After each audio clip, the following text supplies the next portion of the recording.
They spent years hitting the books and making the grade, and now the big payoff. Today on Real School, we honor this year's seniors. Congratulations to the class of 2016.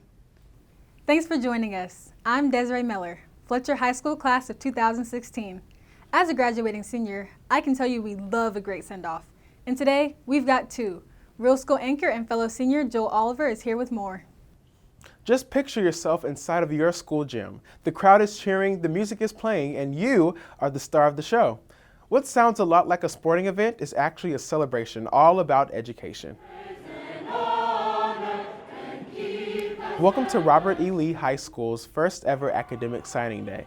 Students and staff packed the stands for a very special occasion to recognize seniors who've made a decision to pursue college, go to trade school, or enlist in the armed services.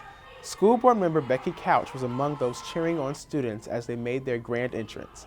That is, school by school and by taking a seat in this graduation-style setup. Assistant Superintendent Larry Rogers gave a student pep talk about the importance of education. Students also signed this big banner celebrating the class of 2016.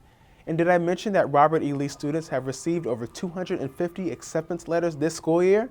I'm sure that number continues to climb even to this day. To the seniors at Robert E. Lee High School, congrats. This next celebration brought a former football player to his old Duval County stomping grounds. His message to seniors: never give up on your dreams.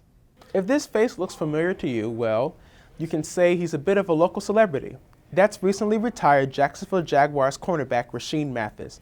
Mathis is a graduate of Inglewood High School, so it only seemed fitting the athlete served as the guest speaker at the school's college signing day ceremony. Mathis spoke to students about the importance of remaining focused. Even though they got into college, the hard work is just beginning. Then the big moment. One by one, seniors committed to attending a higher learning institution were called to the front. Each got a certificate and took a photo with Mathis. The former Jag says that ceremonies like this are important because it keeps students excited about education. It's just an awesome thing when you have people that's supporting you. Not anything outside of you, but just you as a person and all the achievements that you're able to make. We also agree that is huge. Congrats to the students at Inglewood and to our other graduating seniors across the district. Both ceremonies were a part of First Lady Michelle Obama's Reach Higher initiative. It's meant to inspire students to pursue education after high school. For Real School, I'm Joel Oliver, Douglas Anderson School of the Arts class of 2016. Back to you. When it comes to paying for college, the students in our next story are getting a big boost to the tune of $20,000. Welcome to the Paxton School for Advanced Studies.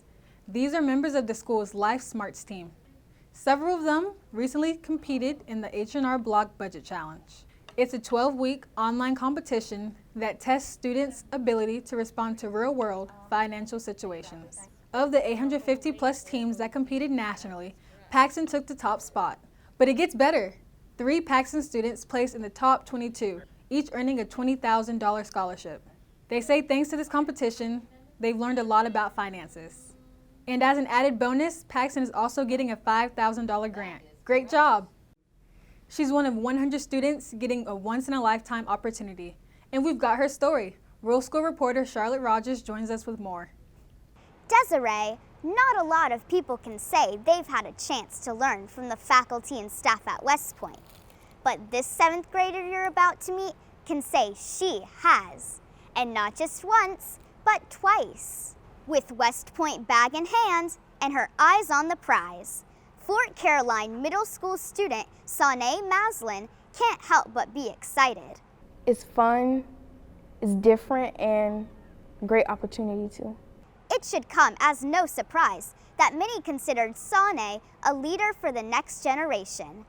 She's one of only 100 students nationwide invited to participate in a STEM workshop at the United States Military Academy at West Point this summer. We're wrapping our arms around her and say, you go girl, if you will, right? And because if you can do it, we got other young people that are looking at you and they can do it too. You see, Sanae's journey began in January. That's when faculty and cadets from West Point came to the school with their mobile STEM unit. They taught students how to build and program Lego robots from scratch. And hey, there's Sanae right there.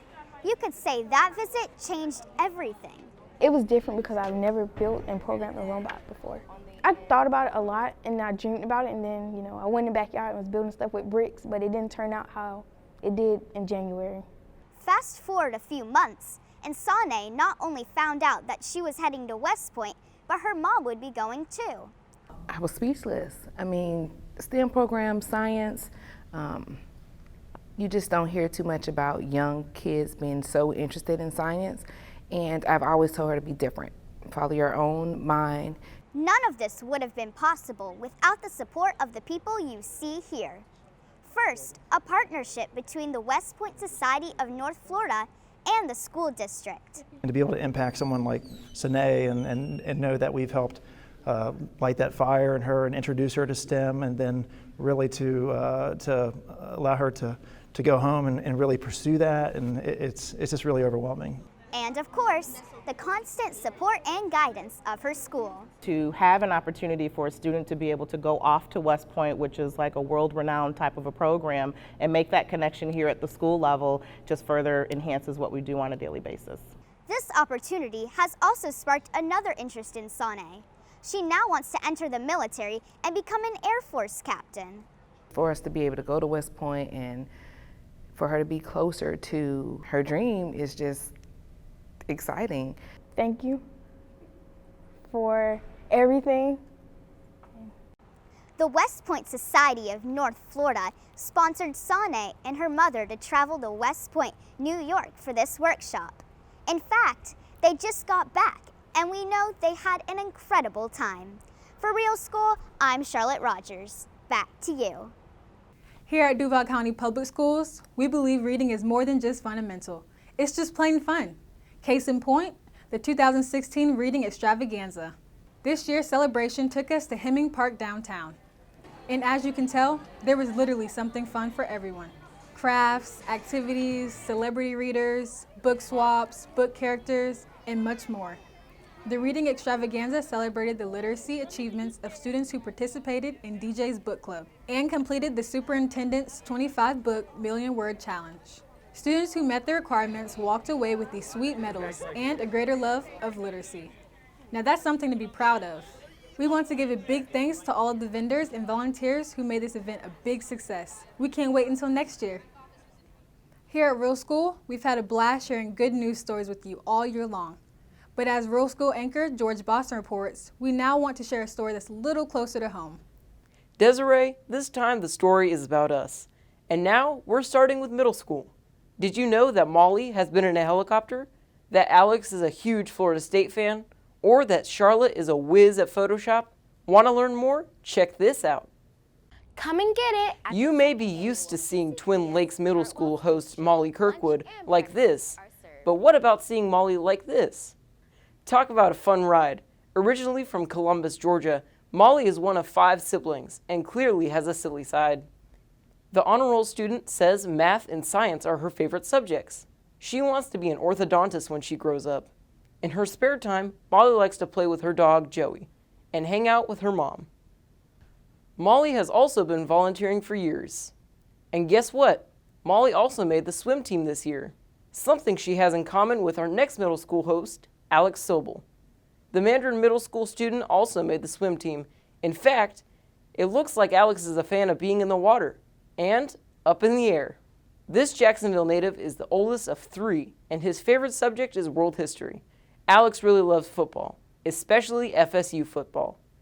Alex enjoys listening to music, petting cats, hanging with his church youth group, and playing games.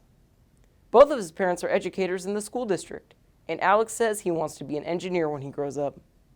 Our final middle school host is also an aspiring engineer. That's Landon Middle School's Charlotte Rogers. Charlotte's also from Jacksonville and has an older sister. Her favorite subject is world history and serves as a student ambassador for her school. Charlotte is also part of the school's cheerleading squad. Outside of school, she also plays soccer and basketball. Charlotte says she likes to write and even won an award for one of her poems. Her family owns 5 rescue cats, and she loves to listen to music, draw, and work in Photoshop. Yep, that's Charlotte's handiwork right there.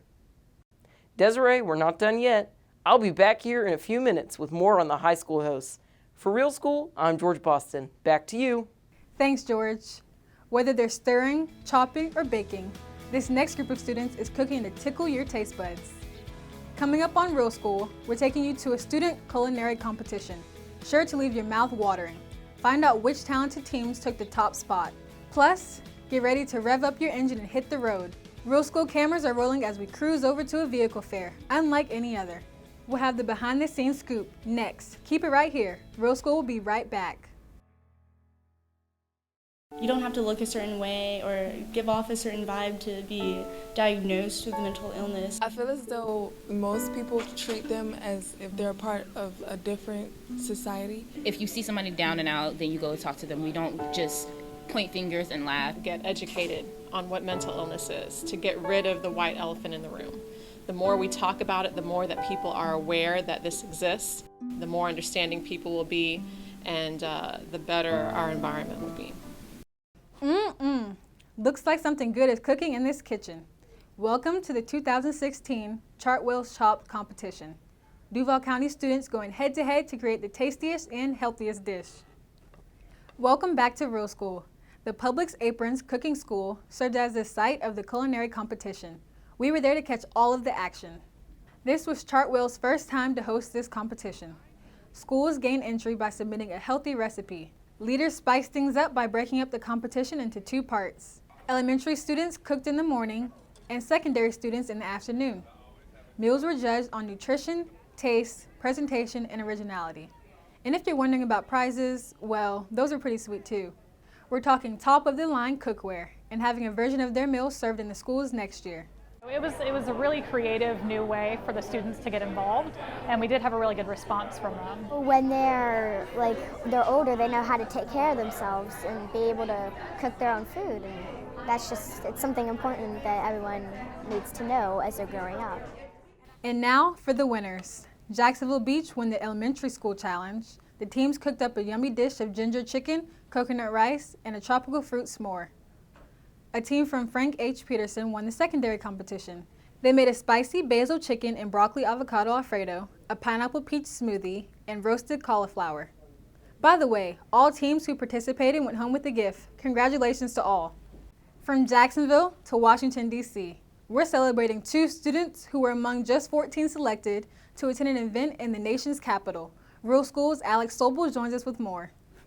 Desiree, this pair traveled over 700 miles for a 3-day conference that they'll never forget. Is it encouraging to you all at all to see some of the things that your classmates have been able to do? This is Amy D'Onofrio's upperclassmen leadership class at Robert E. Lee High School. And on this day, two of her students, junior Bernard Thomas and sophomore Dequan Jackson, are speaking to their peers about a very unique experience. When I applied, I honestly thought I wasn't going to get selected. I still did try my best, but I thought I wasn't going to get selected. You see, Thomas and Jackson were just two of 14 youth selected nationally to be part of a 2-day roundtable discussion with national law enforcement leaders in Washington, D.C. They were selected by the U.S. Department of Justice in partnership with the Coalition for Juvenile Justice. The topic? Youth and police interaction. When we sat at the table, it was a lot of important people in the room. Then again, it was a lot of other youth in the room. So it's just like getting your voice out there. It just made you feel just as important as anybody else in the world. Speaking about these issues is nothing new for this pair or this class. All year long, these students have been researching, discussing, and reaching out to local leaders about crime and the justice system. For Thomas and Jackson to make it to the nation's capital was in many ways a group effort. These conversations were important because it pretty much gave me something to talk about. I already knew the situations that were occurring. It was an amazing experience taking my tradition in Washington and bringing something back for our class. To me, it meant like somebody was trying to make a change. If nobody ever speaks out about it, it'll never be heard. What's even more exciting is that they didn't just represent their school, they also represented the district's new 5,000 Role Models of Excellence program. The program launched earlier this year and is all about empowering students just like Thomas and Jackson to succeed. I'd say that these students have done that well. I think some of my high points were meeting new people and just being around so many positive people and being able to have that discussion. We all feel heard because it came from Duval, it came from where we originate, and it's stuff that pertains to our lives. Making it to Washington, D.C. wasn't easy. Jackson and Thomas had to write 4 essays and get 3 letters of recommendation. But congrats to them and their entire class. For Real School, I'm Alex Sobel. Now back to you. From the police, to the military, to the zoo, you name it, and students at Windy Hill are learning about it. And that lesson included school principal Calvin Reddick going up, and away with the JEA worker. This is video from the school's annual career day, and this year's was the school's biggest one yet. Students spent the day visiting different stations throughout the school, learning about a variety of fields, including cosmetology, sports, finance, and more. Students we spoke to say the experience allowed them to see the value of working hard in school. They give you like more advice, because some people may think that you just have to do a job, that you don't need all of these subjects in school to do them. But these people make you think that, oh, you need reading, science, math to do these types of jobs. What makes this year's event extra special is that students had an even bigger role in planning the fair. They helped make signs, placemats, and more. Nice work! Over at Mayport Elementary Coastal Sciences Academy, students enjoyed their own career fair, but this time with a twist. It involved hard hats, tractors, and even alligators. Yep, you're looking at an alligator. Courtesy of the Florida Fish and Wildlife Conservation Commission. This is the school's annual vehicle and career fair. Each year, presenters from different fields come to the school with a vehicle specific to their industry. Students take turns visiting each vehicle, hearing from guest speakers, and getting some hands-on experience. We saw a variety of visitors from the Jacksonville Sheriff's Office to the Coast Guard and even to mosquito control. No doubt, students enjoyed this event. Earlier in the show, we gave you the scoop about our middle school hosts. Now it's time to learn about the high schoolers of Real School. This year, our high school hosts couldn't be more different. But you know what? We like different, and we think you'll like getting to know us. Why don't I start by telling you about myself? This was a great year for me, because this was my second year to be a host on the show. I was born in Jacksonville, and I'm the middle of 3 siblings. Nice looking family, right? My favorite subject is history, and I'd like to be a lawyer someday. In my spare time, I like to watch TV, play tennis, and read. And get this, I have a black belt in karate and can speak Russian. Paxton student Madeline Bryant is also serving as a second-year host. Madeline is from Atlanta, Georgia, and has 2 younger sisters. She's been dancing for 15 years, and her favorite subjects are drama and English. Madeline is the editor-in-chief of her school's yearbook, is in the National Honor Society, and is part of the Golden Eagle Ambassador Program. And check this out, she's also competed in Miss Paxton. Looking good, Madeline. By the way, Madeline says she wants to go into pediatric neurology. This season, we had not 1, but 2 graduating seniors. Let's start with Fletcher High School's Desiree Miller. You can say she's all about business. She'll be going to UNF to major in business management and minor in international business. Desiree is originally from Houston, Texas, and has a younger brother. She says her favorite subject is math, and her dream job is to be the CEO of Coca-Cola or an international marketing manager. Desiree was in the zoology club and was on Fletcher's flag football team. In her spare time, Desiree likes to hang with her dog, sleep, and cook. Last, but definitely not least, is our other graduating senior, Joel Oliver. The Jacksonville native is going to Ithaca College to get a Bachelor's of Fine Arts in Musical Theater, which makes total sense. He's been in lots of plays and musicals, and he's even playing Jetsam in a production of The Little Mermaid. Joel's favorite subject was anatomy.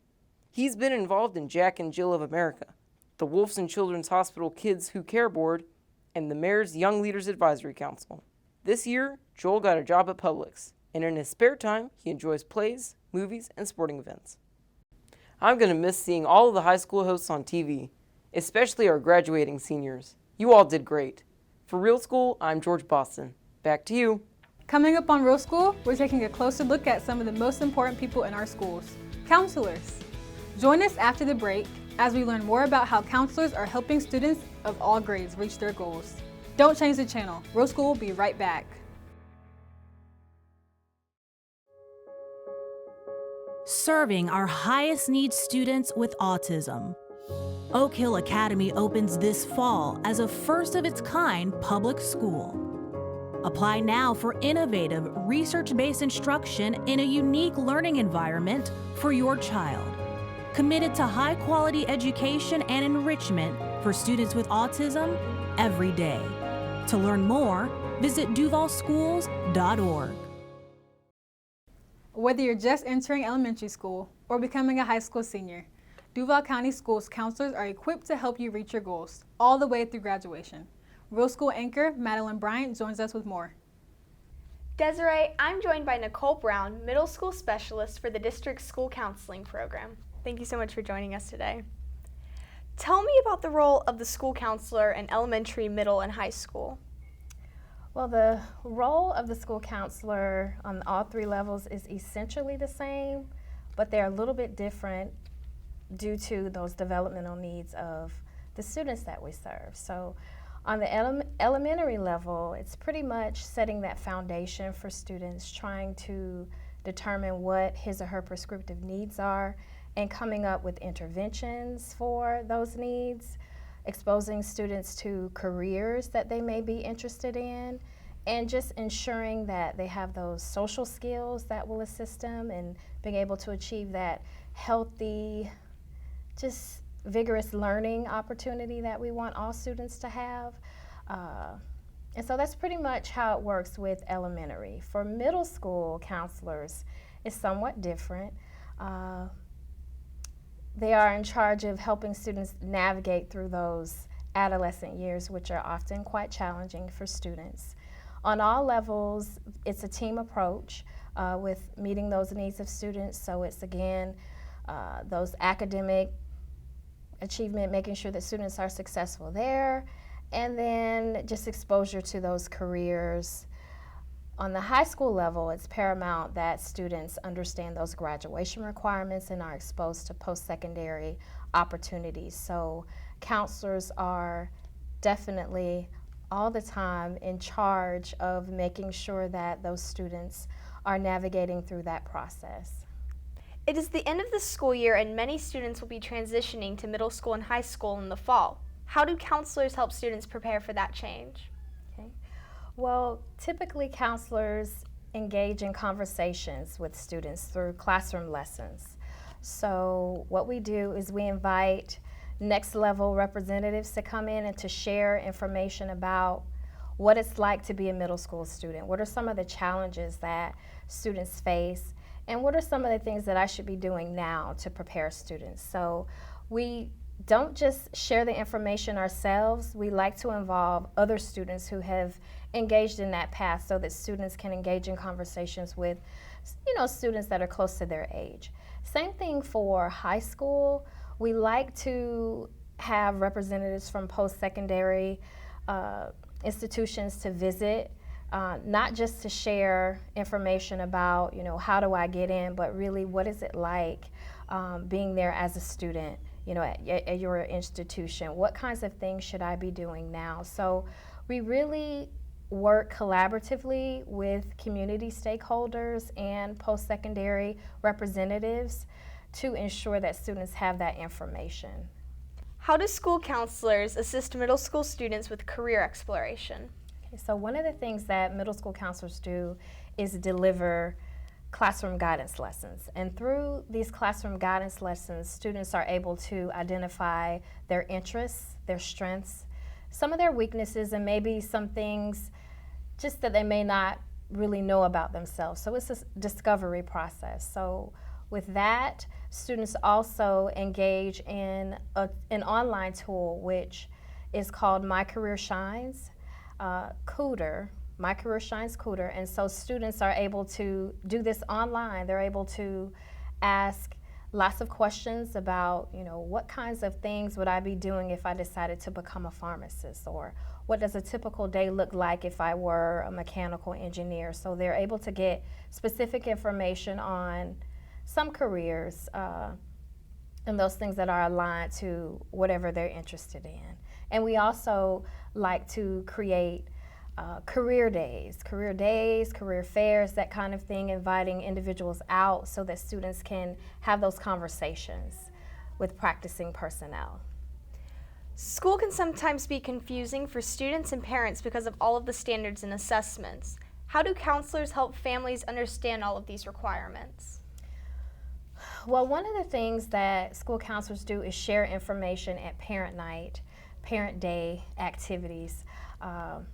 And so with that, we really encourage families to not be afraid to come out to those offerings, because that is where you can be able to interact with the school counselors one-on-one or even in a small group setting and be able to ask those questions that will assist that student in being successful and just helping to relieve some of the stress that may be present.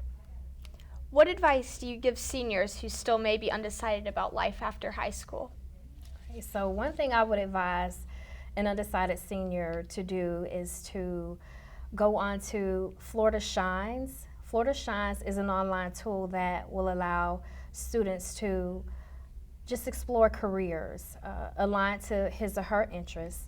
And then also I would encourage students to go to College Board Big Future.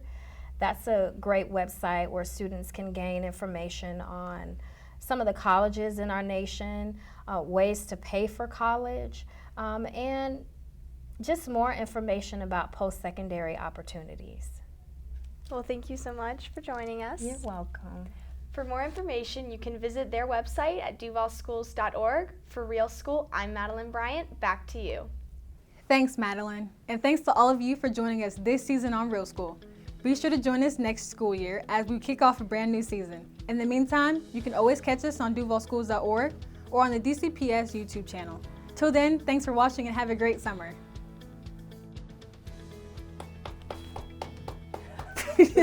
But this 7th grader you're about to meet, oh, I messed that up. Sorry. Making it to Washington, messed up. This year, Joel got a job at Publix, and in his spare time, he enjoys plays, movies, and sporting events. All right, so ask it again. Yeah.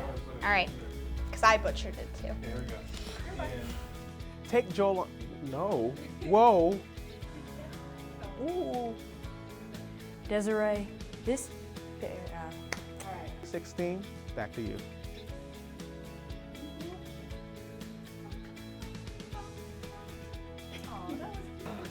I think I'll just mute this when I'm watching it on TV. So. Yeah.